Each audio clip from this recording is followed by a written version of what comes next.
Hi ಎಲ್ಲರಿಗೂ ನಮಸ್ಕಾರ. Welcome back to my YouTube channel. ನಾನು ನಿಮ್ಮ ಪ್ರೀತಿಯ ಪವಿತ್ರ. ಇವತ್ತಿನ ವ್ಲಾಗ್ನ ಶುರು ಮಾಡ್ತಾ ಇದ್ದೀನಿ. ಈ ವ್ಲಾಗ್ ಜೊತೆಗೆ 2025 ಕೊನೆ ಮೂಮೆಂಟಲ್ಲಿದ್ದೀವಿ. ಇನ್ನೇನು ಕೆಲವೇ ದಿನದಲ್ಲಿ 2025ನ ಮುಗಿಸ್ಬಿಟ್ಟು 2026ಕ್ಕೆ ಶಿಫ್ಟ್ ಆಗ್ತಾ ಇದ್ದೀವಿ ಅಲ್ವಾ. ಸೊ ಹಾಗಾಗಿ ನನ್ನ ಜೀವನದಲ್ಲಿ ಒಂದಿಷ್ಟು ರೀಸೆಟ್ ಗೈಡನ್ನು ನಿಮ್ಮ ಜೊತೆ ಶೇರ್ ಮಾಡ್ಕೊಳ್ಳೋಣ. ಹಾಗೆ ಒಂದಿಷ್ಟು ಬೆಟರ್ ಹ್ಯಾಬಿಟ್ಸನ್ನು ನಾನು 2026ಅಲ್ಲಿ ಫಾಲೋ ಮಾಡಬೇಕು ಅಂತ ಅಂದ್ಕೊಂಡಿದ್ದೀನಿ. ಅದನ್ನು ನಾನು ನಿಮ್ಮ ಹತ್ರ ಹಂಚ್ಕೊಳ್ಳೋಣ. ಇದರಿಂದ ನಿಮಗೂ ಹೆಲ್ಪ್ ಆಗುತ್ತೆ. ಸೊ ನಿಮ್ಮ ಹತ್ರ ಏನಾದರೂ ಕೆಲವೊಂದಿಷ್ಟು ಥಾಟ್ಸ್ಗಳಿದ್ರೆ ಅದನ್ನು ನನ್ನ ಜೊತೆ ಹಂಚ್ಕೊಳ್ಳಿ. ಅದರಿಂದ ನನಗೂ ಕೂಡ ಹೆಲ್ಪ್ ಆಗುತ್ತೆ ಅಂತ ಹೇಳಿ ಇವತ್ತಿನ ವ್ಲಾಗ್ನ ಶುರು ಮಾಡ್ತಾ ಇದ್ದೀವಿ. ಹಾಗೆ ನಿಮ್ಗೇನಾದರೂ ಈ ವ್ಲಾಗ್ ಇಷ್ಟ ಆಗುತ್ತೆ ಅಂದರೆ ಲೈಕ್ ಮಾಡಿ, ಚಾನಲ್ಗೆ ಹೊಸಬ್ರಾಗಿದ್ದರೆ ಸಬ್ಸ್ಕ್ರೈಬ್ ಮಾಡ್ಕೊಂಡು ನೋಡ್ಕೊಳ್ಳಿ. ಇನ್ನು ಇವತ್ತು ಸಂಡೇ, ಹಾಗಾಗಿ ಪ್ರಗತಿನ ಡ್ಯಾನ್ಸ್ ಕ್ಲಾಸ್ಗೆ ಬಿಟ್ಬಿಟ್ಟು ನಾನು ಮನೆಗೆ ಬಂದೆ. ಪ್ರೀತಮ್ ಮಲಗಿದ್ದ.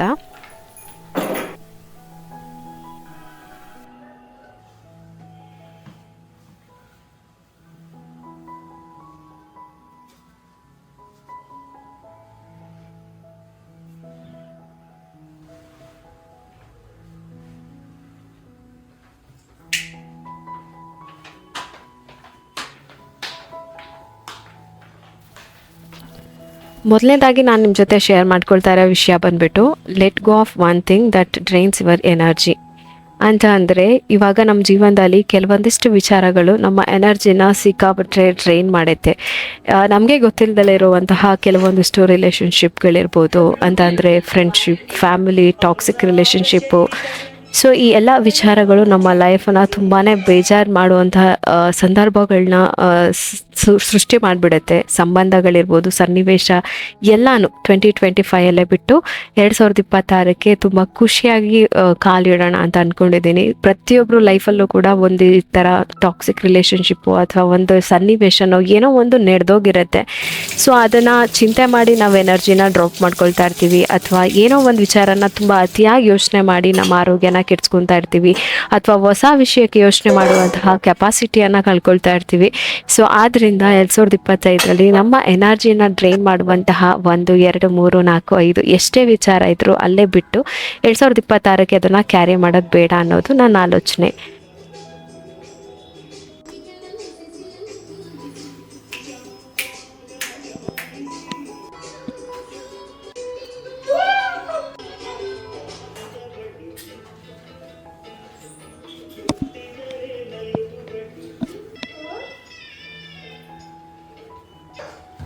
ಒಂದು ಒಳ್ಳೆ ಮ್ಯೂಸಿಕ್ಕು ಎಷ್ಟು ಬದಲಾವಣೆ ತರುತ್ತಲ್ವ, ಒಂದು ಸಮಯನ ಎಷ್ಟು ಚೆನ್ನಾಗಿ ಚೇಂಜ್ ಮಾಡಿಬಿಡುತ್ತೆ. ನನಗಂತೂ ಈಗ ಹುಷಾರಿರಲಿಲ್ಲ, ಸ್ವಲ್ಪ ಸುಸ್ತು, ಟಯರ್ಡ್ ಅಂತ ಇದ್ದೆ.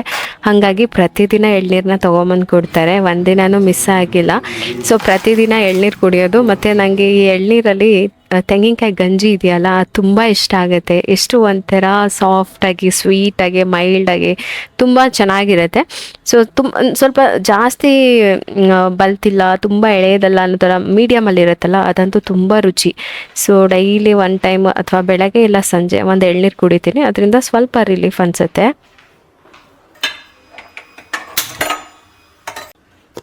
ಇನ್ನು ಇವತ್ತು ಮಕ್ಕಳಿಗೆ ಸ್ವಲ್ಪ ಏನಾದರೂ ಸ್ನ್ಯಾಕ್ಸ್ ಮಾಡಿಕೊಡೋಣ ಅಂತ ಹೇಳ್ಬಿಟ್ಟು ಎಗ್ ಪಫ್ಸ್ ಮಾಡ್ತಾಯಿದ್ದೀನಿ. ನಮ್ಮ ಮನೇಲಿ OTG ತೊಗೊಂಡು ಬಂದಾಗಿಂದ ಇದರಲ್ಲಿ ಒಂದ್ಸರಿ ಟ್ರೈ ಮಾಡೋಣ ಅಂತ ಅಂದ್ಕೊಳ್ತಾ ಇದ್ದೆ, ಮಾಡೋಕ್ಕೆ ಆಗಿರಲಿಲ್ಲ. ಸರಿ ಇವತ್ತು ಮಾಡಿಬಿಡೋಣ ಅಂತ ಹೇಳಿ ಎಗ್ ಪಫ್ ಮಾಡೋದಕ್ಕೆಲ್ಲ ರೆಡಿ ಮಾಡ್ಕೊಳ್ತಾ ಇದ್ದೆ. ನಾಟಿ ಮೊಟ್ಟೆ ತೊಗೊಂಡು ಬಂದಿದ್ರು, ಹೊರಗಡೆ ಎಲ್ಲೋ ಸಿಕ್ಕಿದೆ, ತುಂಬ ಚೆನ್ನಾಗಿದೆ ಅಂತ ಹೇಳ್ಬಿಟ್ಟು ನಮ್ಮ ಮನೆಯವರು ನಾಟಿ ಮೊಟ್ಟೆ ತಂದು ಕೊಟ್ಟಿದ್ರು.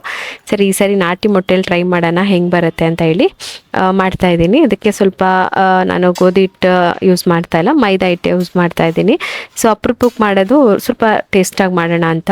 ಇನ್ನೊಂದು ನಿಮಗೆ ಇದ್ರೊಳಗೆ ಒಂದು ಟಿಪ್ಸ್ ಏನು ಹೇಳ್ತೀನಿ ಅಂತಂದರೆ, ನಿಮ್ಗೆ ಏನಾದರೂ ಬೇಕ್ರಿ ಸ್ಟೈಲಲ್ಲಿ ಕ್ರಿಸ್ಪಿನೆಸ್ ಬೇಕಂತಂದರೆ, ನಾವು ಈ ಒಬ್ಬಟ್ಟನ್ನು ಎಣ್ಣೆಯಲ್ಲಿ ಚೆನ್ನಾಗಿ ನೆನೆಸಿಡ್ತೀವಲ್ವ, ಅದೇ ರೀತಿಯಾಗಿ ಮೈದಾನ ನೆನೆಸಿಡಬೇಕು. ಆಮೇಲೆ ಎಳೆ ಥರ ಇದು ಮಾಡಿ ನಾವು ಪಫ್ ಮಾಡೋದು. ಇದರಿಂದ ನಿಮಗೆ ಡಿಟ್ಟೋ ಬೇಕ್ರಿ ಸ್ಟೈಲಲ್ಲೇ ಬರುತ್ತೆ. ಬಟ್ ನಾನು ಅಷ್ಟು ಏನು ಕ್ರಿಸ್ಪಿಯಾಗಿ ಮಾಡ್ಕೊಳ್ತಾ ಇಲ್ಲ, ಸಿಂಪಲ್ಲಾಗಿ ಮಾಡ್ತಾ ಇದ್ದೀನಿ. ಸೊ ಹಾಗಾಗಿ ಈ ಥರ ಮಾಡ್ಬೋದು. ಆದರೆ ನಾನು ನಿಮ್ಗೆ ಹೇಳ್ತೀನಿ, ಅದೇ ರೀತಿ ಮಾಡಿದರೆ ನಿಮಗೆ ಒಳ್ಳೆ ಬೇಕ್ರಿ ಸ್ಟೈಲ್ ಕ್ರಿಸ್ಪಿನೆಸ್ ಬರುತ್ತೆ. ಸೊ ಇದು ಬಂದಿದ್ರೆ ಸ್ವಲ್ಪ ಹಾರ್ಡ್ ಅನಿಸ್ಬೋದು ಅಷ್ಟೇ, ನಿಮಗೆ ಸಾಫ್ಟಾಗಿ ಬರುತ್ತೆ.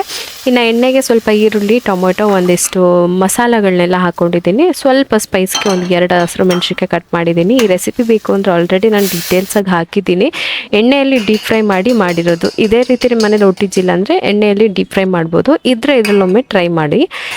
ಮಾಡೋ ಹಾಗಿದ್ರೆ ನಾನು ಹೇಳ್ದಂಗೆ ಮೈದಾ ಹಿಟ್ಟನ್ನು ಎಣ್ಣೆಯಲ್ಲಿ ಚೆನ್ನಾಗಿ ನೆನೆಸಿಡಬೇಕು. ಒಂದು ಅರ್ಧ ಗಂಟೆ ನಾವು ಒಬ್ಬಟ್ಟಿಗೆಲ್ಲ ನೆನೆಸ್ತೀವಲ್ಲ ಅದೇ ರೀತಿ.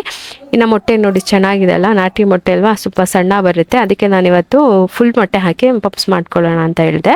ನನಗೆ ಎಗ್ ಪಪ್ಸಲ್ಲಿ ಒಳಗಡೆ ಹಾಕೋ ಮಸಾಲ ಇದೆಲ್ಲ ತುಂಬ ಇಷ್ಟ ಆಗುತ್ತೆ. ಅದು ಸ್ವಲ್ಪ ಕಡಿಮೆ ಸಿಗುತ್ತೆ ನಾವು ಹೊರಗಡೆ ತಿಂದಾಗ. ಅದಕ್ಕೆ ನಾನು ಸ್ವಲ್ಪ ಜಾಸ್ತಿ ಸ್ಟಫ್ ಮಾಡಿಬಿಟ್ಟು ಮಾಡಿದ್ದೆ. ಗೋಧಿ ಹಿಟ್ಟು ಚೆನ್ನಾಗಿ ಸ್ವಲ್ಪ ಸ್ಮೂತಾಗಿ ಆಗಿದೆ. ತುಂಬ ಗಟ್ಟಿಯಾಗೂ ಕಲಿಸ್ಕೊಂಬೇಡಿ. ತುಂಬ ಕಲಿಸ್ಬೇಕಾದ್ರೆ ಹಸಿಟ್ಟು ಹಾಕಿನೂ ಕೂಡ ಕಲಿಸ್ಬಿಡಿ, ಅದರಿಂದ ಹಾರ್ಡ್ ಆಗಿಬಿಡುತ್ತೆ, ತುಂಬ ಹಾರ್ಡ್ ಆಗುತ್ತೆ. ಅಂದರೆ ನಿಮಗೆ ತುಂಬ ಪೇಪರ್ ಥರ ಎಳೆಬೇಕು ಅಂದರೆ ನಾನು ಹೇಳಿರೋ ಟಿಪ್ಸ್ನ ಫಾಲೋ ಮಾಡಿ. ಇಲ್ಲ ಒಂದು ಸ್ವಲ್ಪ ಗಟ್ಟಿಗೆ ಮೆತ್ತಗಿದ್ರೂ ಪರವಾಗಿಲ್ಲ ಅಂದರೆ ಈಗ ನಾನೇನು ಮಾಡ್ತಾ ಇದ್ದೀನಲ್ಲ ಆ ಥರ ಮಾಡ್ಕೊಳ್ಳಿ. ಸೊ ಇಷ್ಟೇ, ಅದನ್ನು ಚೆನ್ನಾಗಿ ನಾದ್ಬಿಟ್ಟು 4 ಉಂಡೆಗಳನ್ನ ಮಾಡಿ ಇಟ್ಕೊಳ್ತೀನಿ. ಲೇಯರ್ ಮೇಲೆ ನಾನು ಚಪಾತಿ ಥರ ಒಸ್ಕೊಳ್ಳೋದು. ಒಂದು 4 ಲೇಯರ್ ಆ ಥರ ಮಾಡ್ಕೊಳ್ತೀನಿ. ಒಂದು 4 ಲೇಯರು. ಸೊ ಅದರಿಂದ ಸ್ವಲ್ಪ ಲೇಯರ್ ತುಂಬ ಚೆನ್ನಾಗಿ ಬರುತ್ತೆ. ನೀವು ಮಾಡಬೇಕಾದ್ರೆ ಸ್ವಲ್ಪ ಹಿಂಗೆ ಸೇಮ್ ಇದೇ ಥರನೇ ಹಸಿಟ್ಟು ಹಾಕಬೇಡಿ, ಎಣ್ಣೆಯಲ್ಲೇ ಎಳೆ ಥರ ಎಳೆದ್ಬಿಟ್ಟು ಮಾಡೋದಷ್ಟೇ. ಇದಕ್ಕೆ ಸ್ಟಫ್ ಮಾಡಿಬಿಟ್ಟು ನಾನು OTGಯಲ್ಲಿ ಬಿಸಿ ಮಾಡ್ಕೊಳ್ತೀನಿ. ನಾನಿಲ್ಲಿ ಯೂಸ್ ಮಾಡ್ತಾ ಇರೋದು ಅಗಾರೋ ಮಾರ್ವೆಲ್ ಅವನ್ ಟೋಸ್ಟರ್ ಗ್ರಿಲ್ಲರ್ 25 ಲೀಟರ್. ಸೊ ಇದರೊಳಗೆ ಮೋಟರೈಸ್ಡು, ರೋಟೇಸರಿ ಮತ್ತು ಅಡ್ಜಸ್ಟಬಲ್ ಟೆಂಪ್ರೇಚರ್ ಇರುತ್ತೆ, 5 ಈಟಿಂಗ್ ಮೋಡ್ ಇದೆ, ಮತ್ತು ಟೈಮರ್ ಕೂಡ ಇದೆ. ಕೇಕ್ ಬೇಕ್ ಎಲ್ಲನೂ ಮಾಡ್ಬೋದು, ರೋಸ್ಟಿಂಗ್ ಮಾಡ್ಬೋದು, ಗ್ರಿಲ್ಲಿಂಗ್ ಮಾಡ್ಬೋದು. ಸೊ ಈಗೆಲ್ಲ ಕ್ರಿಸ್ಮಸ್ ಸ್ಟಾರ್ಟ್ ಆಗಿದೆ, ತುಂಬ ಜನ ಕೇಕ್ನ ಹೊರಗಡೆ ತೊಗೊಂಡ್ಬರ್ತೀರಾ. ಮನೇಲೆ ಮಾಡ್ಕೊಳ್ಳಂಗಿದ್ರೆ ಆರಾಮಾಗಿ ಇದ್ರೊಳಗಡೆ ಮನೇಲೆ ಕೇಕ್ ಕೂಡ ಮಾಡ್ಕೋಬಹುದು. ನಂಗೆ ತುಂಬ ಇಷ್ಟ ಆಗಿದೆ ಏಕೆಂದರೆ ತುಂಬ ವೆರೈಟೀಸ್ ರೆಸಿಪೀಸ್ನ ಮಾಡ್ಬೋದು, ರೋಸ್ಟು, ಬೇಕು, ಗ್ರಿಲ್ಲು, ಟೋಸ್ಟು. ಸೊ ಆ ಥರ. ಹಾಗಾಗಿ 100 ಡಿಗ್ರಿ ಸೆಲ್ಸಿಯಸ್ಸಿಂದ 250 ಡಿಗ್ರಿ ಸೆಲ್ಸಿಯಸ್ವರೆಗೂ ಇರುತ್ತೆ. Top heating, bottom heating, top ಮತ್ತು bottom heating, rotisserie with bottom heating, ಈ ಥರ ಸುಮಾರು ಆಪ್ಷನ್ಸ್ ಇದೆ. ಅದರಿಂದ ನಾವು ಏನು ಚಿಕನ್ ಆ ಥರದ್ದೆಲ್ಲ ರೆಸಿಪಿನ ಆರಾಮಾಗಿ ಮಾಡ್ಕೋಬೋದು. 1600 ಬ್ಯಾಟ್ಸ್ ಇರುತ್ತೆ. ಸೊ 1 ಇಯರ್ ವಾರಂಟಿ ಜೊತೆ ಬರುತ್ತೆ. ನಿಮ್ಗೆ ಏನಾದರೂ ಪ್ರಾಡಕ್ಟ್ ಇಷ್ಟ ಆಗಿ ನೀವು ಈ ಥರ ಮನೆಯಲ್ಲೇ ಕೇಕ್ ಬೇಕ್ ಮಾಡೋಕ್ಕೆ ಇಷ್ಟ ಇದ್ದರೆ ಡಿಸ್ಕ್ರಿಪ್ಷನಲ್ಲಿ ನಾನು ಲಿಂಕ್ ಹಾಕಿರ್ತೀನಿ, ನೀವು ಅಲ್ಲಿ ಬೈ ಮಾಡ್ಬೋದು. ಸೊ ನನಗಂತೂ ಈ ಥರ ಒಂದು ಕಾರ್ನರಲ್ಲಿ ಕೂತ್ಕೊಂಡು ನನ್ನದೇ ಒಂದು ಟೈಮ್ನ ಸ್ಪೆಂಡ್ ಮಾಡೋದು ಅಂದರೆ ತುಂಬ ಇಷ್ಟ. ಸ್ವಲ್ಪ ಕಾಮಾಗಿರಬೇಕು ಅಂತ ಅಂದ್ಕೊಂಡಿದ್ದೀನಿ ಈ ಒಂದು ಇಯರಲ್ಲಿ. ಯಾಕೆ ಅಂತ ಅಂದರೆ ಮನುಷ್ಯನಿಗೆ ಇವಾಗ ಸಡನ್ನಾಗಿ ಕಳೆದೋಗಿರೋದಂದರೆ ಕಾಮ್ನೆಸ್ಸು. ಅವನು ಅರ್ಜೆಂಟಲ್ಲಿರ್ತಾನೆ, ಹರಿಬಿರಿ ಇರ್ತಾನೆ, ಯಾವಾಗಲೂ ಓಡ್ತಾ ಇರ್ತಾನೆ. ಹಾಗಾಗಿ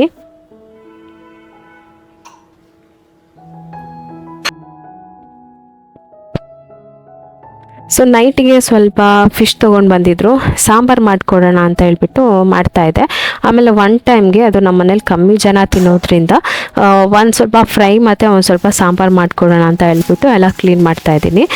ತುಂಬ ದಿನ ಆಗಿತ್ತು ಫಿಶ್ ಎಲ್ಲ ಮಾಡಿ. ನಾನು ಸುಮ್ಮನೆ ಅವ್ರಿಗೂ ಸ್ವಲ್ಪ ಹುಷಾರಿರಲಿಲ್ಲ, ಕೇಳಿದ್ರು ಮಾಡಿಕೊಡೋಣ ಅಂತ ಹೇಳಿ ಮಾಡ್ತಾಯಿದ್ದೀನಿ. ತುಂಬ ಸಿಂಪಲ್ ಸಾಂಬಾರು, ತುಂಬ ಚೆನ್ನಾಗಿರುತ್ತೆ. ಅಂದರೆ ಇವತ್ತು ಮಾಡಿ ನೀವು ಬೆಳಗ್ಗೆ ತಿನ್ನಬೇಕು ಸಾಂಬಾರು, ಆವಾಗ ರುಚಿ ಜಾಸ್ತಿ.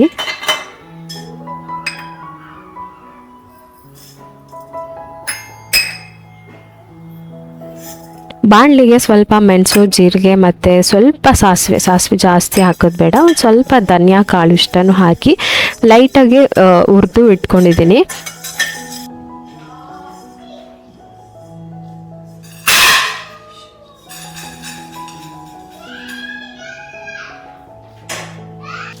ಇನ್ನು ಅದೇ ಬಾಣಲಿಗೆ ಸ್ವಲ್ಪ ಖಾರದ ಮೆಣಸಿನ್ಕಾಯಿ, ಬ್ಯಾಡಗೆ ಮೆಣಸಿನ್ಕಾಯಿನೂ ಹಾಕಿ ಅದನ್ನು ಸ್ವಲ್ಪ ಚೆನ್ನಾಗಿ ಫ್ರೈ ಮಾಡ್ಕೊಳ್ಳೋದು. ಇನ್ನು ಸಾಂಬಾರಿಗೆ ತೆಂಗಿನಕಾಯಿ ಹಾಕಿದ್ರೇ ಚೆಂದ, ಜಾಸ್ತಿ ಹಾಕಿ ಮಾಡ್ತಾರೆ ಇದಕ್ಕೆಲ್ಲ, ಮೀನು ಸಾಂಬಾರಿಗೆ ಕೊಬ್ಬರಿ ಎಣ್ಣೆ. ಸೊ ಇದಿಷ್ಟು ತುಂಬ ಟೇಸ್ಟ್ ಕೊಡುತ್ತೆ. ನಾನು ಇದಕ್ಕೆ ಸ್ವಲ್ಪ ತೆಂಗಿನಕಾಯಿ ತುರಿ ಹಾಕ್ಕೊಂಡಿದ್ದೀನಿ. ಸಾಂಬಾರು ಸ್ವಲ್ಪನೇ ಮಾಡಬೇಕಿತ್ತು, ಹಾಗಾಗಿ ಇದು ಬೆಳಗ್ಗೆ ತುಂಬ ರುಚಿ ಕೊಡುತ್ತೆ ಸಾಂಬಾರು. ಇವಾಗ ನೀವು ಬಿಸಿ ಬಿಸಿ ತಿನ್ನೋದಕ್ಕಿಂತ ಬೆಳಗ್ಗೆಗೆ ತಿನ್ನಬೇಕು, ಈಗ ಅಂದರೆ ನೈಟ್ ಮಾಡಿ ಬೆಳಗ್ಗೆ ತಿನ್ನೋ ಥರ. ಸ್ವಲ್ಪ ಅರಿಶಿನ ಪುಡಿ, ಒಂದು ಸ್ವಲ್ಪ ಹುಣಸೆಹಣ್ಣು, ಒಂದು ಸ್ವಲ್ಪ ಸಾಂಬಾರು ಪುಡಿ ಹಾಕ್ಕೊಂಡಿದ್ದೀನಿ, ಸ್ವಲ್ಪ ಬೆಳ್ಳುಳ್ಳಿ, ಇಷ್ಟನ್ನು ಹಾಕ್ಕೊಳ್ಳೋದಷ್ಟೇ. ನಾನು ಇದಕ್ಕೆ ಟೊಮೊಟೊ ಏನು ಯೂಸ್ ಮಾಡ್ತಾ ಇಲ್ಲ, ಬೇಕಂದರೆ ಒಂದು ಟೊಮೊಟೊನೂ ಹಾಕ್ಬೋದು. ಹುಣಸೆಹಣ್ಣು ಹಾಕಿದ್ದೀನಲ್ಲ ಅಂತ ಹಾಕಿಲ್ಲ. ನೀರು ಹಾಕಿ ಚೆನ್ನಾಗಿ ನುಣ್ಣಗೆ ರುಬ್ಕೋಬೇಕು.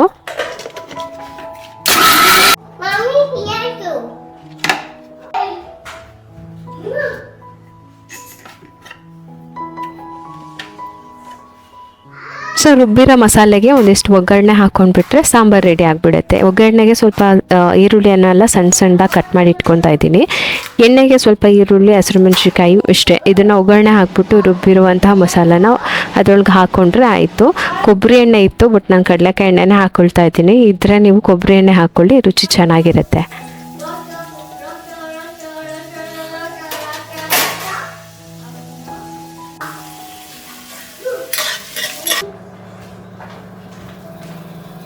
ಇನ್ನು ಫಿಶ್ ಫ್ರೈ ಮಾಡೋದಕ್ಕೆ ನಾನು ಅವಾಗವಾಗ ನನಗೆ ಹೆಂಗೆ ಅನಿಸುತ್ತೋ ಆ ಥರ ಮಸಾಲೆಗಳನ್ನ ಚೇಂಜ್ ಮಾಡಿ ನಾನು ಫಿಶ್ ಫ್ರೈ ಮಾಡ್ತೀನಿ. ಅದು ನಂಗೆ ತುಂಬ ಇಷ್ಟ ಆಗುತ್ತೆ. ಯಾವಾಗಲೂ ಒಂದೇ ಥರ ಮಾಡೋದಕ್ಕಿಂತ ಸ್ವಲ್ಪ ಏನಾದರೂ ಆ್ಯಡ್ ಮಾಡಿ ಡಿಫ್ರೆಂಟ್ ಟೇಸ್ಟ್ ಕೊಟ್ಟರೆ ಹೆಂಗೆ ಬರುತ್ತೆ ಅಂತ ಟ್ರಯಲ್ ಮಾಡೋದು ಅಂದರೆ ತುಂಬ ಇಷ್ಟ. ಹಾಗಾಗಿ ಇವತ್ತು ಸ್ವಲ್ಪ ರವೆ, ರೈಸ್ ಪೌಡರು ಅದನ್ನೆಲ್ಲ ಹಾಕಿ ಒಂದು ಸ್ವಲ್ಪ ಜಾಸ್ತಿ ಮಸಾಲೆ ಹಾಕಿ ಮಾಡೋ ಥರ ಮಾಡೋಣ ಅಂತ ಅಂದ್ಕೊಂಡು ಮಾಡ್ತಾಯಿದ್ದೀನಿ. ಟೇಸ್ಟ್ ತುಂಬ ಚೆನ್ನಾಗಾಗಿತ್ತು. ಪ್ರೀತಮ್ಗೆ ಈ ಥರ ಫಿಶ್ ಫ್ರೈ ಮಾಡಿಕೊಟ್ರೆ ತುಂಬ ಇಷ್ಟ ಆಗುತ್ತೆ ಸಾಂಬಾರ್ಗಿಂತ. ಅದು ಉಪ್ಪು, ಖಾರ, ಹುಳಿ ಎಲ್ಲ ಸ್ವಲ್ಪ ಚೆನ್ನಾಗಿ ಡೀಪ್ ಫ್ರೈ ಆಗಿರುತ್ತಲ್ಲ, ಹಾಗಾಗಿ ಚಿಕನ್ 65 ಪೌಡರ್ ಕೂಡ ಹಾಕಿದ್ದೀನಿ. ನೋಡೋಣ ಅಂತ ಹೇಳಿ ಚೆನ್ನಾಗಿ ಬಂದಿತ್ತು ಇದು ರೆಸಿಪಿ. ಅದ್ರ ಜೊತೆಗೆ ಸ್ವಲ್ಪ ಹುಳಿ ಇದ್ದರೆ ಇನ್ನೂ ಚೆನ್ನಾಗಿರುತ್ತೆ ಅಂತ ಹೇಳ್ಬಿಟ್ಟು ಅರ್ಧ ನಿಂಬೆಹಣ್ಣು ಹಾಕ್ಕೊಳ್ತಾ ಇದ್ದೀನಿ. ಸೊ ಇಷ್ಟೇ, ಒಂದು ಮಸಾಲ ರೆಡಿ ಮಾಡಿಕೊಂಡು ಫಿಶನ್ನು ಅದರಲ್ಲಿ ಹಾಕಿ ಒಂದು ಅರ್ಧ ಗಂಟೆ ಫ್ರಿಜ್ಜಲ್ಲಿ ಮ್ಯಾರಿನೇಟ್ ಮಾಡೋದು. ಅದರಿಂದ ಉಪ್ಪು, ಖಾರ, ಹುಳಿ ಎಲ್ಲ ಮೀನಿಗೆ ಚೆನ್ನಾಗಿ ಇಟ್ಕೊಳ್ಳುತ್ತೆ. ಅದಾದಮೇಲೆ ನಾವು ಡೀಪ್ ಫ್ರೈ ಮಾಡಿಕೊಂಡ್ರೆ ಸಾಂಬಾರು ಜೊತೆಗೆ ಒಳ್ಳೆ ಕಾಂಬಿನೇಷನ್.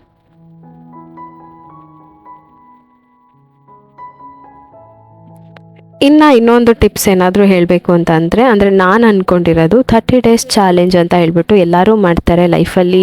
ಈಗೊಂದು ಸೋಷಿಯಲ್ ಮೀಡಿಯಾದಲ್ಲಿ ಅದರದ್ದೇ ಒಂದು ಇದಾಗ್ಬಿಟ್ಟಿದೆ. ನಾನು ಹೇಳ್ತೀನಿ ನಾನು ಅಂದ್ಕೊಂಡಿರೋದನ್ನು. ಸೊ ನಿಮಗೆ ಅದು ಓಕೆ ಅನ್ಸಿದ್ರೆ ನೀವು ಕೂಡ ಟ್ರೈ ಮಾಡಿ. ಇದು ಯಾವಾಗಲೂ ಪ್ರೈವೇಟ್ ಆಗಿರಬೇಕು, ಅಂದರೆ ಆಫ್ಲೈನಲ್ಲಿ ಆ ಥರ.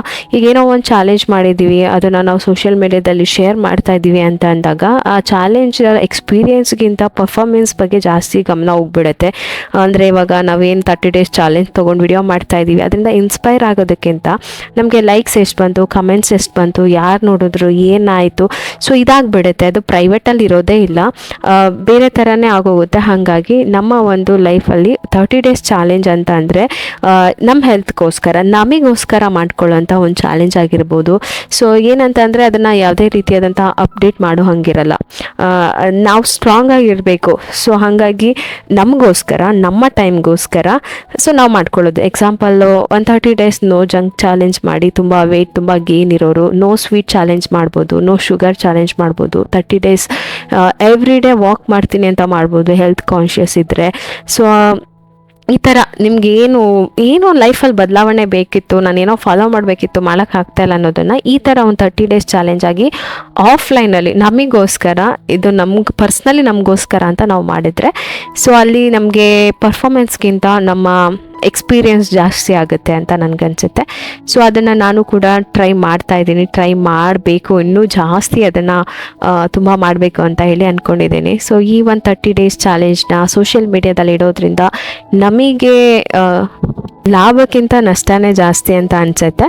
ಹಾಗಾಗಿ ಸೊ ಎಲ್ಲರೂ ಇದನ್ನು ಸೋಷಿಯಲ್ ಮೀಡಿಯಾದಲ್ಲಿ ಹಾಕೋದ್ಬಿಟ್ಟು ನಿಮಗೋಸ್ಕರ ನೀವು 30 ಡೇಸ್ ಚಾಲೆಂಜನ್ನು ಮಾಡಿ.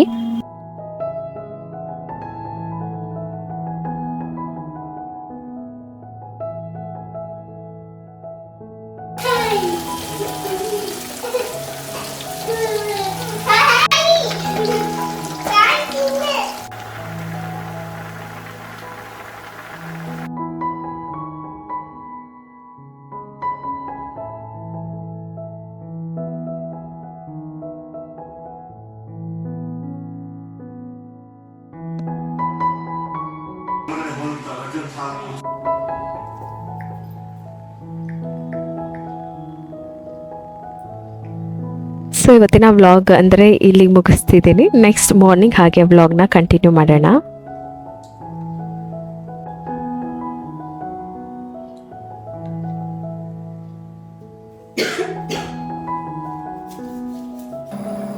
ಇನ್ನು ಇವತ್ತು ಪ್ರಗತಿ, ಪ್ರೀತಮ್ಗೆ ಇಬ್ಬರು ಸ್ಕೂಲ್ ಇತ್ತು, ಹಾಗಾಗಿ ಬೆಳಗ್ಗೆ ಬೇಗ ಆಯಿತು, ಬ್ರೇಕ್ಫಾಸ್ಟ್ ರೆಡಿ ಮಾಡ್ತಾ ಇದ್ದೀನಿ.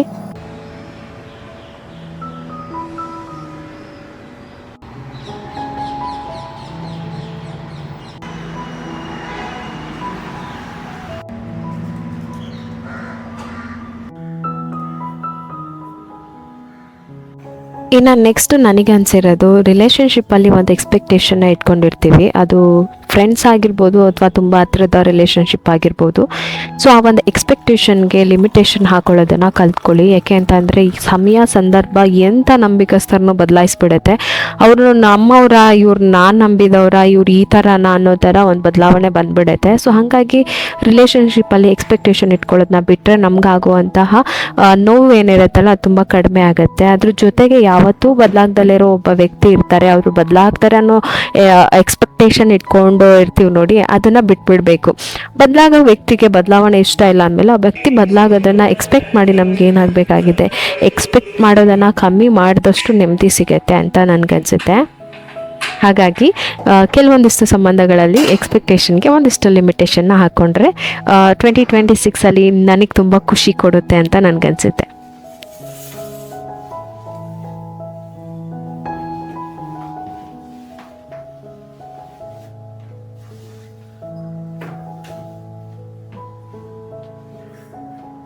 ಮಕ್ಕಳೆಲ್ಲ ಸ್ಕೂಲ್ಗೆ ಹೋದ್ಮೇಲೆ ನೆಕ್ಸ್ಟ್ ನನ್ನ ಕೆಲಸ ಇರೋದು ಮನೆಯೆಲ್ಲ ಕ್ಲೀನ್ ಮಾಡ್ಕೊಂಡು ಬರೋದು. ಸೊ ಪ್ರತಿಯೊಂದು ಮೂಮೆಂಟನ್ನು ನಾವು ಬದುಕಬೇಕು, ಅದ್ರೊಳಗೆ ಜೀವಿಸ್ಬೇಕು ಅಂತ ಅಂದ್ಕೊಳ್ತೀವಿ. ಬಟ್ ಈಗಿನ ಪ್ರಪಂಚದಲ್ಲಿ ಯಾರೂ ಅದನ್ನು ಫಾಲೋ ಮಾಡೋಕೆ ಆಗ್ತಾನೇ ಇಲ್ಲ. ಇನ್ನು ಕೆಲವೊಂದಿಷ್ಟು ಸೈಲೆಂಟ್ ಸ್ಟ್ರಗಲ್ಸ್ ಅಂತ ಇರುತ್ತೆ ಈ ಹೌಸ್ ವೈಫ್ಗೆ ಅಥವಾ ಹೋಮ್ ಮೇಕರ್, 2 ಮಕ್ಕಳು 3 ಮಕ್ಕಳು ಈ ಥರ ಇರೋರಿಗೆ ತುಂಬ ಸೈಲೆಂಟ್ ಸ್ಟ್ರಗಲ್ಸ್ ತುಂಬ ಇರುತ್ತೆ. ಸೊ ನಾನು ಹೇಳೋದೇನು ಅಂತಂದರೆ, ಸೆಲೆಬ್ರೇಟ್ ಮಾಡಬೇಕು ನಮ್ಮ ಒಂದು ಸೈಲೆಂಟ್ ಸ್ಟ್ರಗಲ್ನ. ಆ್ಯಸ್ ಅ ಹೋಮ್ ಮೇಕರ್ ನಮಗೆ ಎಷ್ಟೊಂದು ಸೈಲೆಂಟ್ ಸ್ಟ್ರಗಲ್ಸ್ ಇರುತ್ತೆ. ನಾವು ಅದನ್ನು ಯಾವತ್ತೂ ಸೆಲೆಬ್ರೇಟೇ ಮಾಡಿರಲ್ಲ, ಯಾರಿಗೂ ಗೊತ್ತೇ ಆಗಿರಲ್ಲ. ನಾವು ಯಾಕೆ ಸೆಲೆಬ್ರೇಟ್ ಮಾಡಬಾರ್ದು ಅಂತ ಒಂದೇನೋ ಸೆಲ್ಫ್ ಗಿಫ್ಟ್ ತೊಗೊಳ್ಳೋದು ಅಥವಾ ಜರ್ನಲ್, ನಾವೇನು ಖುಷಿ ಪಟ್ಟಿದ್ದೀವಿ, ಸುಖ ಅಥವಾ ದುಃಖ ಎಲ್ಲ ನಾವು ಬರೆದಿಡೋದು. ಎಷ್ಟು ಕಷ್ಟ ಸಿಚುವೇಶನ್ನ ನಾವು ಎಷ್ಟು ಈಸಿಯಾಗಿ ಹ್ಯಾಂಡ್ಲ್ ಮಾಡಿರ್ತೀವಿ.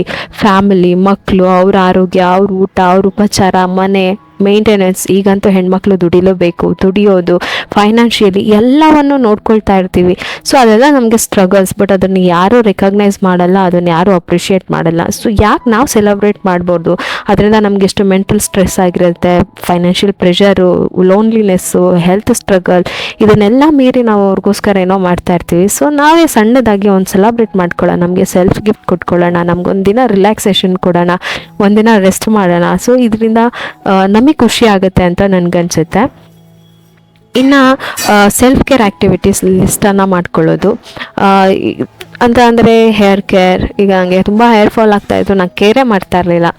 ಹೋಗ್ತಾ ಇತ್ತು ನನ್ನ ಕಣ್ಮುಂದೆ ನನ್ನದು, ನನಗೆ ಗೊತ್ತಿತ್ತು ಅದು ಯಾವ ಸ್ಟ್ರೆಸ್ಸು, ಏನು, ಯಾಕೆ ನಾನಿಷ್ಟು ಸ್ಟ್ರೆಸ್ ಆಗ್ತಾ ಇದ್ದೀನಿ ಅಂತ. ಬಟ್ ಅದನ್ನು ನಾನು ಕೇರ್ ಮಾಡಲಿಲ್ಲ, ಅದರಿಂದ ನನಗೆ ಲಾಸ್ ಆಯಿತು. ಸೊ ನನ್ನ ಹೆಲ್ತ್ ಇರ್ಬೋದು, ನನ್ನ ಸ್ಕಿನ್, ನನ್ನ ಹೇರ್, ನನ್ನ ಡ್ರೆಸ್ಸು, ನನ್ನ ಒಂದು ವಾರ್ಡ್ರೋಬು, ನನ್ನ ಒಂದು ಪರ್ಸ್ನಲ್ ಥಿಂಗ್ಸ್.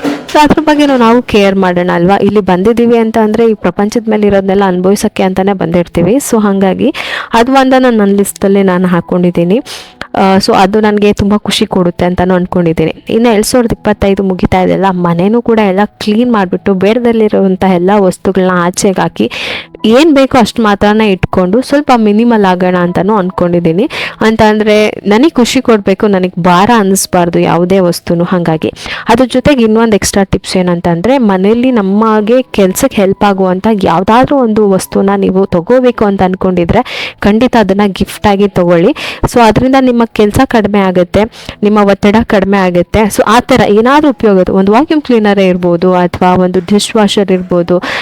ಇಲ್ಲ ನನಗೆ ಟೈಮಲ್ಲಿ ಪಾತ್ರೆ ತೊಳೆಯೋಕ್ಕಾಗಲ್ಲ, ನಾನು ತುಂಬ ಕೆಲಸ ಮಾಡ್ತೀನಿ ಅನ್ನೋರು, ನಿಮ್ಗೆ ಅವಶ್ಯಕತೆ ಇದೆ ಅಂದರೆ ಸೊ ಅದನ್ನಾದರೂ ತೊಗೋಬೋದು. ಇಲ್ಲಾಂದರೆ ಮನೇಲಿ ಯಾವುದೋ ಒಂದು ಚಾಪರ್ ಇರ್ಬೋದು, ಅದರಿಂದ ನನಗೆ ತರಕಾರಿ ಕಟ್ ಮಾಡೋಕ್ಕೆ ಟೈಮ್ ಸೇವ್ ಆಗುತ್ತೆ ಮತ್ತು ನನಗೆ ಹೆಲ್ಪ್ ಆಗುತ್ತೆ ಅಂತ ಯಾವುದಾದ್ರೂ ಒಂದು ಸೆಲ್ಫ್ ಗಿಫ್ಟ್ ಕೊಟ್ಕೊಳ್ಳೋ ಪ್ಲ್ಯಾನ್ ಆದರೂ ಮಾಡ್ಕೋಬೋದು.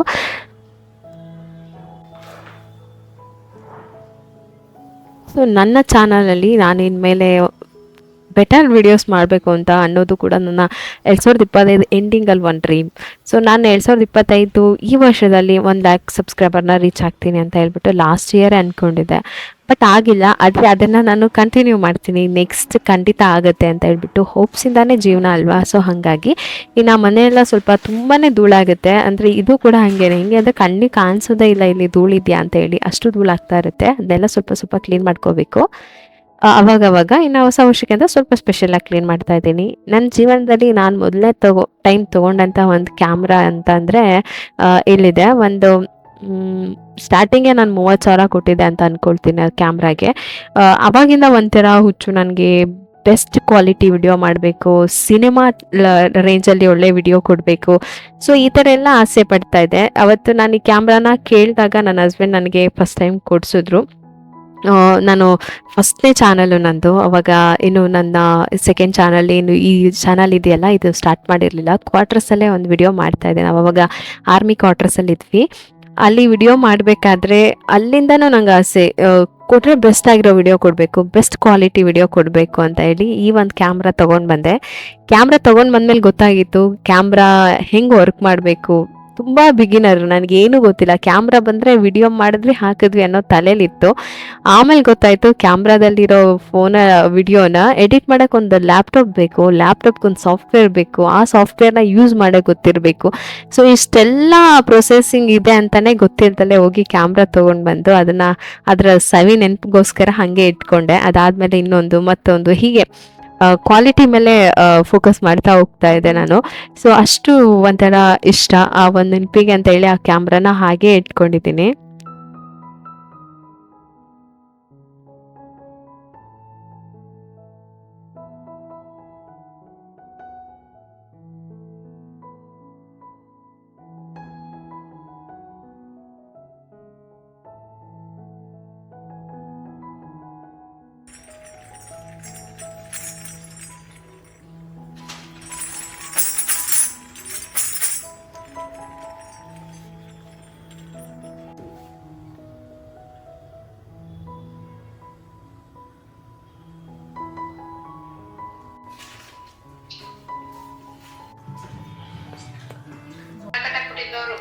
ಯಾರು?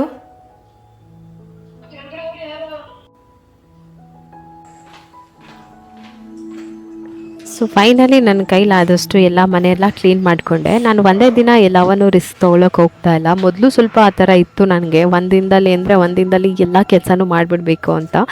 ಈಗ ಹಾಗಲ್ಲ, ನಾನು ಎಲ್ಲಿ ಹೋಗಬೇಕು, ಏನು ಮಾಡಬೇಕು, ಆರಾಮಾಗಿ ನಿಧಾನಕ್ಕೆ ಪ್ರತಿದಿನ ಇಷ್ಟಿಷ್ಟು ಅಂತ ಕ್ಲೀನ್ ಮಾಡಿಕೊಂಡ್ರೆ ಸೊ ನನಗೂ ಕೂಡ ಎನರ್ಜಿ ಡ್ರಾಪ್ ಆಗೋದಿಲ್ಲ, ಮತ್ತು ನನಗೂ ಸ್ವಲ್ಪ ಎನರ್ಜಿಯಾಗಿರುತ್ತೆ, ಬಾಡಿ ಪೇನ್ ಅನ್ಸೋದಿಲ್ಲ, ಕೆಲಸ ಕಷ್ಟ ಅನ್ಸೋದಿಲ್ಲ. ಕೆಲಸನ ಕಷ್ಟ ಮಾಡಿದಷ್ಟು ನಮ್ಮ ಮೈಂಡ್ ಅದು ಕೆಲಸನ ಮಾಡೋಕ್ಕೆ ಇಷ್ಟನೇ ಪಡೋದಿಲ್ಲ. ಹಾಗಾಗಿ ಕೆಲಸನ ಸುಲಭ ಮಾಡ್ಕೋಬೇಕು. ಅದ್ರ ಜೊತೆಗೆ ನಮ್ಮ ಒಂದು ಎನ್ವೈರ್ಮೆಂಟನ್ನು ನನ್ನದೇ ಆದ ರೀತಿಯಲ್ಲಿ ಡಿಸೈನ್ ಮಾಡ್ಕೋಬೇಕು ಅಂತ ನಾನು ಅಂದ್ಕೊಳ್ತೀನಿ. ಸೊ ಒಂದು ಕಾರ್ನರ್ ಬೇಕಿತ್ತು ನನಗೆ, ನನ್ನ ಯೂಟ್ಯೂಬ್ ಎಡಿಟ್ ಮಾಡೋಕ್ಕೆ, ಅಥವಾ ನಾನು ಏನೋ ಅನ್ಸಿದ್ದು ನಾನು ತುಂಬ ಬರೀತೀನಿ, ನನ್ನ ಹತ್ರ ಬುಕ್ಸ್ಗಳಿದ್ದಾವೆ. ಸೊ ನನ್ನ ತಲೆಯಲ್ಲಿ ಏನಾದರೂ ಓಡ್ತಾ ಇದ್ರೆ ಪಟ್ಟಂತ ಆ ಟಾಪಿಕನ್ನು ಬರೆದ್ಬಿಡ್ತೀನಿ, ಆ ಟಿಪ್ಸನ್ನು ಬರ್ಕೊಳ್ತಾ ಇರ್ತೀನಿ. ಖಾಲಿ ಮೈಂಡಲ್ಲಿ ಏನಾದರೂ ಓಡ್ತಾ ಇರುತ್ತೆ ಅವಾಗ. ಸೊ ಅದಕ್ಕೆ ಒಂದು ಜಾಗ ಮಾಡ್ಕೋಬೇಕು, ಅಥವಾ ಒಂದು ಕಾರ್ನರನ್ನು ನನಗೋಸ್ಕರ ರೆಡಿ ಮಾಡ್ಕೋಬೇಕಂತ ಸುಮಾರು ದಿನದಿಂದ ಅಂದ್ಕೊಳ್ತಾ ಇದ್ದೆ. ಸೊ ಅದಕ್ಕೆ ಫಸ್ಟ್ ಏನು ಅನಿಸ್ತು, ನನಗೆ ಒಂದು ವರ್ಕ್ ಡೆಸ್ಕ್ ಬೇಕು, ಅದಕ್ಕೊಂದು ಚೇರ್ ಬೇಕು. ಸೊ ಆ ಥರ ಸ್ವಲ್ಪ ಅಫಿಷಿಯಲ್ ಆಗಿ ಯೋಚನೆ ಮಾಡ್ತಾ ಇದ್ದೆ.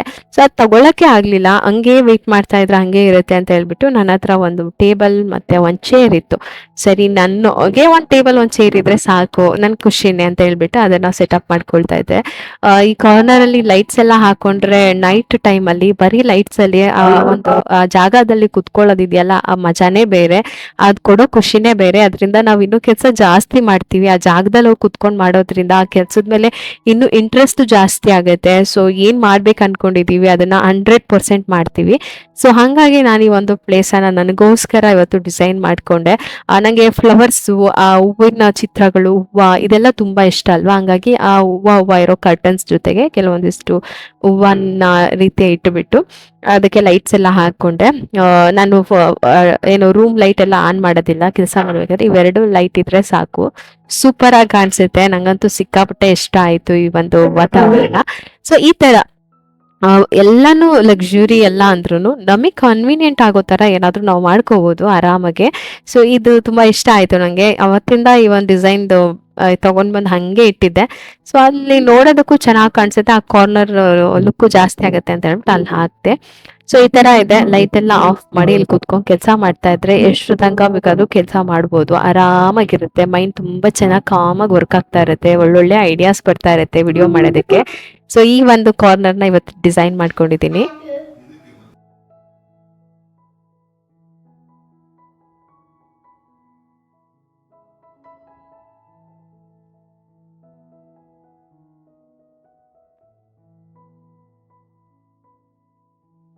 ಸೊ ನಾನು ನಿಮ್ಮ ಹತ್ರ ಹೇಳೋದು ಅಷ್ಟೇನೆ, ನಿಮ್ಗೆ ಏನಾದರೂ ಕಷ್ಟವಾದ ಕೆಲಸನೋ ಅಥವಾ ಏನೋ ಒಂದು ಇಷ್ಟವಾದ ಕೆಲಸನೋ ಮಾಡ್ಬೇಕಂತಂದ್ರೆ ಅದು ಸ್ವಲ್ಪ ಚೆನ್ನಾಗಿ ಮಾಡ್ಕೊಳ್ಳಿ. ನಾನೇನೋ ಕೆಲಸ ಮಾಡೋದಕ್ಕೆ ಕಾರ್ನರ್ನ ಸೆಟಪ್ ಮಾಡ್ಕೊಂಡು, ನೀವೊಂದು ಕಾಫಿ ಕುಡಿಯೋಕ್ಕೆ ಅಂತಾನೆ ಒಂದು ಕಾರ್ನರ್ನ ಸೆಟಪ್ ಮಾಡ್ಕೊಳ್ಳಿ. ಅಂದರೆ ನಿಮಗೆ ಒಂದು ಟೈಮ್, ಒಂದು ಟೀ ಕುಡಿಯೋ ಟೈಮ್, ಕಾಫಿ ಕುಡಿಯೋ ಟೈಮ್, ಅಥವಾ ನೀವು ಊಟ ಮಾಡೋ ಟೈಮ್, ಏನಾದರೂ ಒಂದು ಕಾರ್ನರ್, ಅಥವಾ ನಿಮಗೆ ಟೈಮ್ ಪಾಸಿಗೆ ನೀವು ವ್ಲಾಗ್ಸ್ ನೋಡ್ತೀರಾ, ಟಿ ವಿ ನೋಡ್ತೀರಾ. ನಾನು ವ್ಲಾಗ್ಸ್ ನೋಡೋಕ್ಕೆ ಅಥವಾ ಟಿ ವಿ ನೋಡೋಕ್ಕೆ ಅಥವಾ ಫೋನ್ ನೋಡೋಕ್ಕೆ ಅಂತ ಒಂದು ಹಾಫ್ ಆನ್ ಅವರ್ ಸೆಟ್ ಮಾಡಿ ಇಟ್ಕೊಂಡಿರ್ತೀನಿ. ಆ ಟೈಮನ್ನು ಈ ಒಂದು ನಿಮ್ಮದೇ ಆದ ಒಂದು ಕಾರ್ನರಲ್ಲಿ ಕಳೀರಿ. ಸೊ ಅವಾಗ ಸಿಕ್ಕಾಪಟ್ಟೆ ಇಷ್ಟಪಡ್ತೀರಾ ನೀವು. ಚೆನ್ನಾಗಿರುತ್ತೆ. ಇನ್ನು ನೆಕ್ಸ್ಟು ನನಗೆ ತುಂಬ ಇಷ್ಟಪಟ್ಟು ಮಾಡ್ತಾ ಇದ್ದಿದ್ದು ಅಂತಂದರೆ ಬಟ್ಟೆ ಹೊಲಿಯೋ ಕೆಲಸ ನಾನು. ಸೊ ಈ ಓಡೋ ಬ್ಯುಸಿಯಲ್ಲಿ ಮಕ್ಕಳು, ಅವ್ರನ್ನ ಸ್ಕೂಲಿಗೆ ಕಳಿಸು, ಮನೆ ಮೈಂಟೈನ್ ಮಾಡು, ಅಡುಗೆ ಮಾಡು, ಮನೆ ಕ್ಲೀನ್ ಮಾಡು. ಸೊ ನನ್ನ ಟೈಲರಿಂಗ್ ಏನು ಆಸೆ ಇತ್ತು ಅಥವಾ ನಾನು ಏನು ಮಾಡ್ತಾ ಇದ್ದೆ ಅದನ್ನ ಕಂಪ್ಲೀಟಾಗಿ ಸ್ಟಾಪ್ ಮಾಡಿಬಿಟ್ಟೆ ನಾನು. ಯಾಕೆಂದರೆ ಸಮಯ ಸಿಗ್ತಾ ಇಲ್ಲ ಅನ್ನೋ ಒಂದು ಸಣ್ಣ ರೀಸನ್ ಇಟ್ಕೊಂಡು. ಸೊ ನೆಕ್ಸ್ಟು ಈ ವರ್ಷನಾದರೂ ಅದರೊಳಗೆ ಜಾಸ್ತಿ ನನಗೇನೇನು ಇಷ್ಟ ಇದೆ ಅದನ್ನೆಲ್ಲ ನಾನು ಅದರೊಳಗಡೆ ಮಾಡಬೇಕಂತ ಅಂದ್ಕೊಂಡು ಆ ಮಿಷಿನನ್ನು ಕೂಡ ಹೊರಗಡೆ ತೆಗೆದು ನನಗೆ ಕೈಗೆ ಸಿಗೋ ಹಾಗೆ ಹತ್ರ ಇಟ್ಕೊಳ್ಳೋಣ ಅಂತ ಹೇಳಿ ತೆಗೆದು ಇಟ್ಕೊಳ್ತಾ ಇದ್ದೀನಿ. ಸೊ ಇದರೊಳಗೆ ತುಂಬ ಡಿಸೈನ್ ಸ್ಟಿಚಸ್ ಎಲ್ಲ ಹಾಕ್ಬೋದು. ಮನೆಗೇನೆ ಸಣ್ಣ ಪುಟ್ಟ ನ್ಯಾಪ್ಕಿನ್ಸು ಅಥವಾ ಕರ್ಟನ್ಸ್ ಡಿಸೈನ್ ಮಾಡೋದು ತುಂಬ ಇದ್ದಾವೆ ಮಾಡೋದಕ್ಕೆ. ನನ್ನ ಒಂದು ಟೈಮನ್ನು ಏನಾದರೂ ಅಕಸ್ಮಾತ್ ಫ್ರೀ ಸಿಕ್ಕಿದಾಗ ಎಲ್ಲೋ ವೇಸ್ಟಾಗಿ ಕಳೆಯೋ ಟೈಮನ್ನು ಇದ್ರ ಜೊತೆ ಕಳಿಬೇಕು ಅಂತ ಈ ವರ್ಷದಲ್ಲಿ ಅಂದ್ಕೊಂಡಿದ್ದೀನಿ. ಹಾಗಾಗಿ ನಾನು ಒಂದು ಟೈಲರಿಂಗ್ ಮಿಷಿನನ್ನು ನಾನು ಹೊರಗಡೆ ತೆಗ್ದಿದ್ದೀನಿ. ಸೊ ಇದೇ ಥರ ಎಷ್ಟೋ ಹೆಣ್ಮಕ್ಳಿಗೆ ತುಂಬ ಒಂದು ಹ್ಯಾಂಡ್ ಎಂಬ್ರಾಯ್ಡ್ರಿ ಇರ್ಬೋದು ಅಥವಾ ತುಂಬ ಕ್ರಿಯೇಟಿವ್ ಆಗಿ ಏನೇನೋ ಇರುತ್ತೆ ಅವ್ರಿಗೆ ಮೈಂಡಲ್ಲಿ, ಅವ್ರಿಗೆ ಆಸೆ ಇರುತ್ತೆ. ಸೊ ಆರಾಮಾಗಿ ಕೂತ್ಕೊಂಡು ಮನೆಯಲ್ಲಿ ಸಣ್ಣ ಸಣ್ಣದಾಗಿ ಕಲಿತಾ ಶುರು ಮಾಡಿ, ಅದು ನಿಮಗೆ ಪ್ಯಾಷನ್ ಆಗ್ತಾ ಹೋಗುತ್ತೆ. ಯಾವುದನ್ನು ದುಡ್ಡಿಗೋಸ್ಕರನೇ ಮಾಡಬೇಕಂತ ಇಲ್ಲ, ನಮ್ಮ ಖುಷಿಗೋಸ್ಕರನೂ ಕೆಲವೊಂದು ಕೆಲಸಗಳನ್ನು ಮಾಡ್ಬೋದು. ಸೊ ಅದರಲ್ಲಿ ನನಗೆ ಟೈಲರಿಂಗ್ ಕೂಡ ಅದೇ ಥರ ಖುಷಿ ಕೊಡ್ತಾ ಇತ್ತು. ಸೊ ಹಾಗಾಗಿ ಅದನ್ನು ಕಂಟಿನ್ಯೂ ಮಾಡೋಣ ಅಂತ.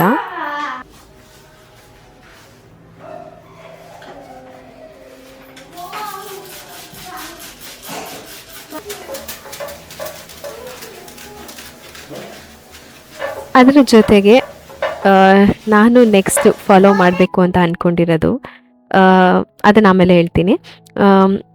ಈ ಒಂದು 2025 ಏನು ಮುಗೀತಲ್ವಾ, ಅದರೊಳಗೆ ಕೆಲವೊಂದಿಷ್ಟು ಅನ್ಫರ್ಗೆಟಬಲ್ ಮೂಮೆಂಟ್ಸ್ ಇರುತ್ತೆ. ನಮ್ಮ ಸಣ್ಣ ಖುಷಿ ಇರ್ಬೋದು, ಅಚೀವ್ಮೆಂಟ್ಸ್ ಇರ್ಬೋದು, ಫ್ಯಾಮಿಲಿ ಟೈಮ್ ಇರ್ಬೋದು.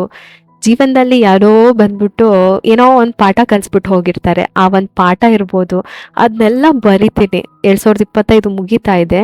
ಸೊ ಬರೆದ್ರೆ ನಾನು ಕಲ್ತಿರೋ ಪಾಠ ನೆಕ್ಸ್ಟು 2026ರಲ್ಲಿ ಬೆಟರ್ ಮಾಡ್ಕೊಳ್ಳೋಕ್ಕೆ ಹೆಲ್ಪ್ ಆಗುತ್ತೆ.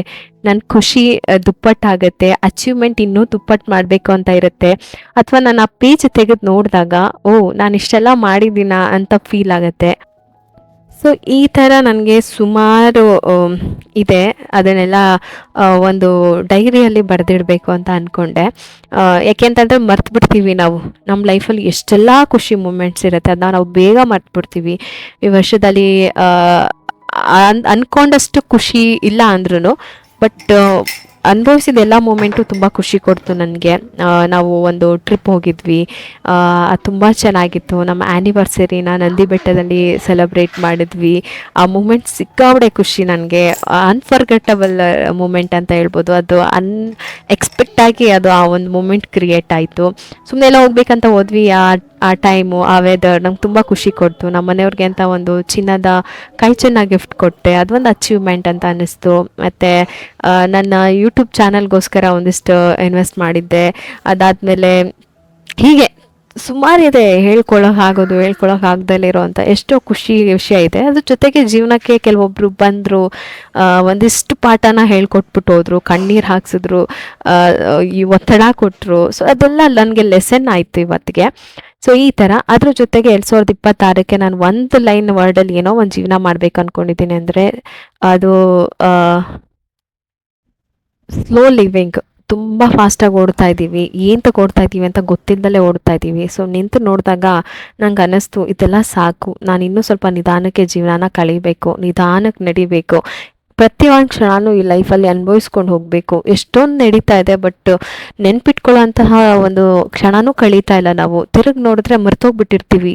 ಓಡ್ತಾ ಇದೆ. ಈ ಓಡೋ ದುನಿಯಾದಲ್ಲಿ ನಿಧಾನಕ್ಕೆ ನಡ್ಕೊಂಡು ಹೋಗಬೇಕು ಅಂತ ಅನ್ನಿಸ್ತಾ ಇದೆ. ಸೊ ಹಾಗಾಗಿ ಸ್ಲೋ ಲಿವಿಂಗನ್ನು ಪೀಸ್ಫುಲ್ಲಾಗಿ ಕಳಿಬೇಕು ಅಂತ ಅಂದ್ಕೊಂಡಿದ್ದೀನಿ 2026. ನಿಮ್ಮ ಒಂದು ಆಸೆ ಏನು ಅಂತ ನನಗೆ ಕಮೆಂಟ್ ಸೆಕ್ಷನಲ್ಲಿ ಹೇಳಿ. ಸೊ ಇವತ್ತಿನ ವ್ಲಾಗ್ ಇಲ್ಲೇ ಮುಗಿಸ್ತಾ ಇದ್ದೀನಿ. Thank you so much. ಇಷ್ಟೊತ್ತು ನನ್ನ ಜೊತೆ ಕಳೆದಿರೋ ಟೈಮ್ಗೆ. ಸಿಗ್ತೀನಿ ನೆಕ್ಸ್ಟ್ ವ್ಲಾಗಲ್ಲಿ. ಎಲ್ಲಿವರೆಗೂ ಟೇಕ್ ಕೇರ್, ಬಾಯ್.